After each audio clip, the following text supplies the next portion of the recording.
Jesse got out, and now it's our turn. God's not gonna kick his own ass. What exactly is the question?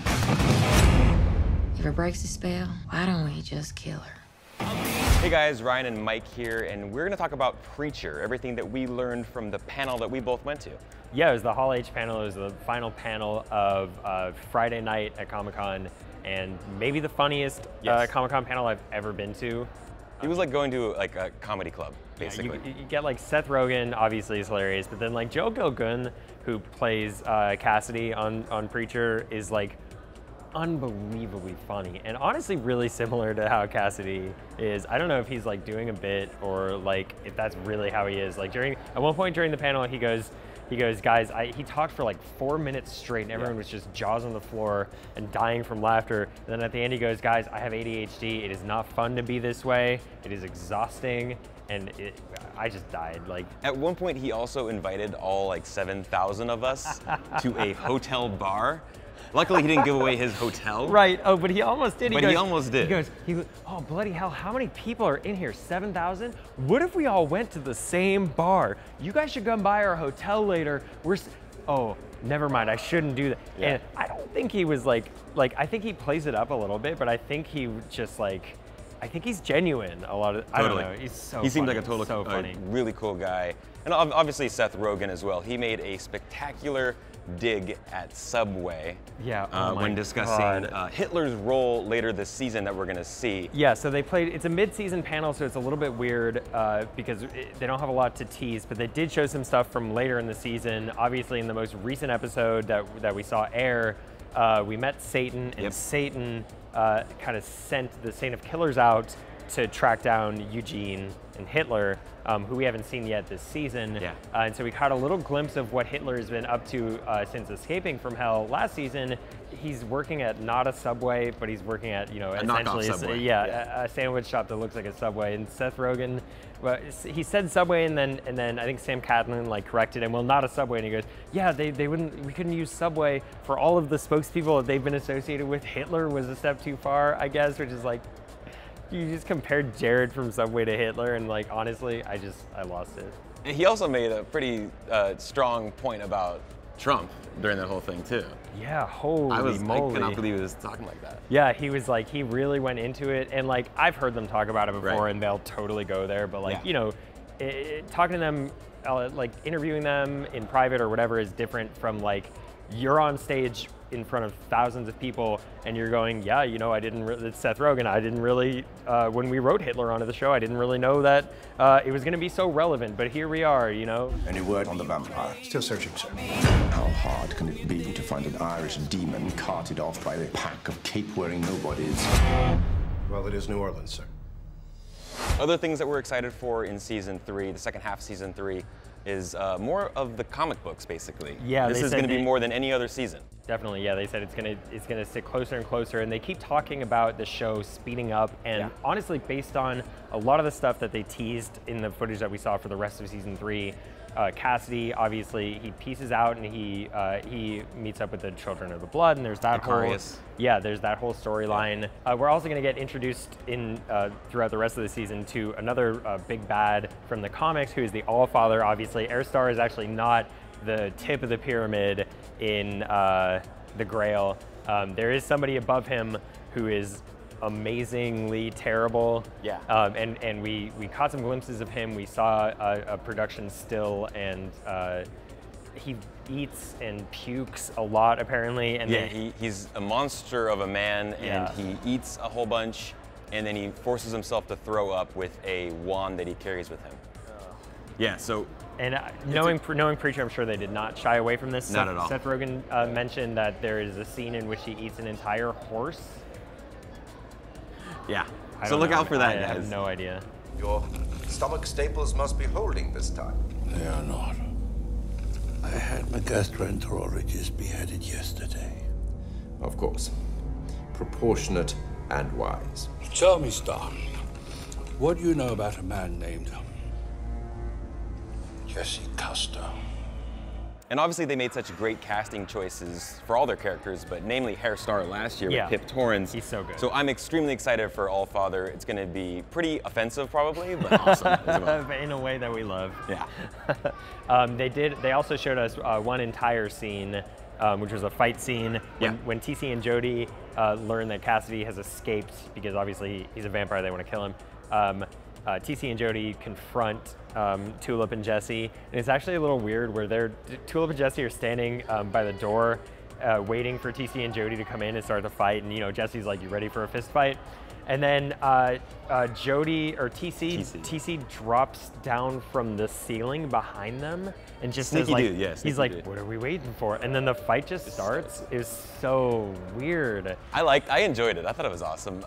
And then the sequence itself of the fight scene is pretty badass. Yeah. I mean, all their fight scenes are so good. Very good. Like Tulip's taking on TC, while Jesse's taking on Jody, who we've seen them fight in the past before. Yeah. And they're just doing the two of them are just doing wrestling moves, twirling. It's back-to-back wrestling moves and choke holds. And then the funny part is when they get to the bathroom with Tulip and TC. Yeah, TC and Tulip's fight kind of takes them. They kind of tumble through the door into the bathroom, and then it just gets crazier. Like she picks something up from around the bathroom and whacks him with it. And he goes, "Oh," he says something like, "Oh, like found object, improvised bathroom weaponry, huh?" And he she's just watching him, and he picks up a hairdryer, and then he puts a roll of toilet paper around the end, and then squirts nail polish remover or something inside of it, and it becomes a flamethrower. I think we all were cheering. The whole crowd was going crazy when they saw this. So and then good. She grabs She grabs like a toothbrush and an eyelash curler. Eyelash curler. Yeah. I don't know what that stuff is, but I think it's like the clampy thing, right? Yeah. Like an eyelash curler, and just goes this, and he seems confused, and then she just kicks him in the face and knocks him out. It was awesome.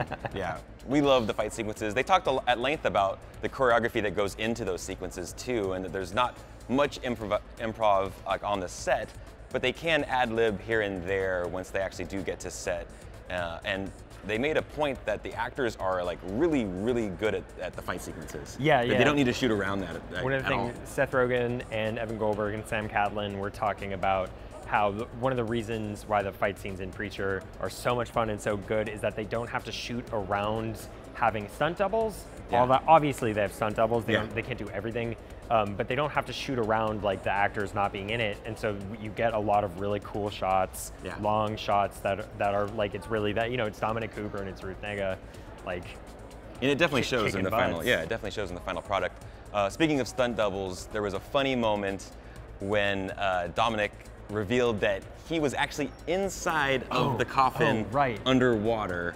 In the upcoming episode, you're going to see that. There's a famous scene from the comics, obviously, about how Grandma punishes members of her family that displease her, and we're going to see it later in this season. It's going to happen to Jesse, and it involves being shut into a coffin underwater. And it felt like a real moment, and if it was a bit, then they did a really good job of playing it up. Yeah, but there was a moment where Dominic revealed that he really got shut into a coffin and put underwater even for the exterior shots, even for exterior shots of the coffin. And Seth and Evan and Sam were like, "There's no filmmaker's reason to have you do that. We wrote it, but we didn't expect you to shoot it that way." And Dominic seemed genuinely pissed off for a few seconds. Yeah. And then they kept making jokes about it. But it seems like it was some kind of overhead shot, maybe, where it was overhead over the coffin, and maybe they put the lid on and then nailed it down and lowered it down. And the normal way to do that would be to fake it somehow, to put the lid and then nail it. Empty coffin underwater. Yeah, and then let him get out and then put it underwater. But according to Dominic Cooper, that is not the way they did it. He was adamant that he spent time underwater in a coffin, and he said it was not fun. And Seth and Sam were both like, they seem genuinely surprised about. I don't know, this is the kind of moment that people go to Comic-Con for. Yeah. A story that you're not gonna probably get to hear them tell anywhere else. And it was wild. Yeah, it was. I'm looking forward to seeing that now, and I'm gonna watch for that shot of when they maybe actually put Dominic Cooper underwater in a coffin. That's actually next episode. It's called The Coffin, so we're gonna get a major callback to that sequence in the comic books, as well as some John Wayne inspiration. Right. We'll get that a little bit in this next coming episode. We've got it before in previous seasons, I believe. A little bit. They've made references to it, but I understand they're going to go a little bit heavier on the John Wayne stuff. Wayne, yeah. Maybe they'll do Jane Wayne. Hey, who knows? Who knows? I guess overall, though, they left us with a pretty big tease on how it all ends.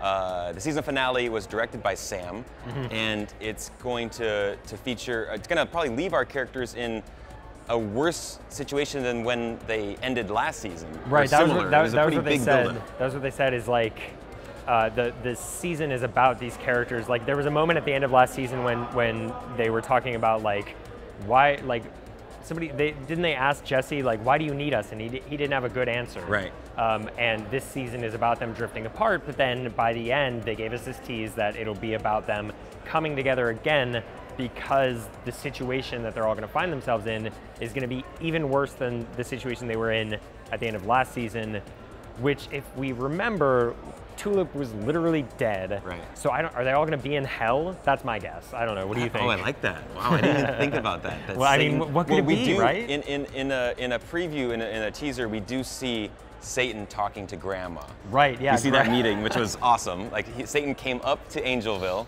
so there's a connection between Grandma and Satan. And it says a lot about Grandma that Satan comes to Angelville to meet Grandma. Grandma doesn't need to go to hell. Yeah, you come to Grandma. I was surprised to get your call. My grandson has something I think you might really want. I'm listening. So maybe in order to, they're obviously going to try to kill Grandma, and maybe she gets help from Satan in order to stop them. Oh man, if they go to hell, really this is going to be this is going to be really good. bad, but a lot of fun. Good stuff. So I, for one, cannot wait for that meeting between Grandma and Satan, and for the rest of the season. It looks like a ton of fun. Yeah, we're gonna meet the Allfather. A bunch of crazy stuff's gonna happen. It seems like it's gonna end maybe in the darkest place the show has ever gone, according to them. It's pretty damn dark. Yeah, I'm looking forward to it, but also dreading it. That's still weeks away. We have a lot more Preacher to cover before then. Guys, keep it here for all of our Comic-Con coverage from San Diego, and also watch our breakdowns of Preacher on the channel every week. See you next time.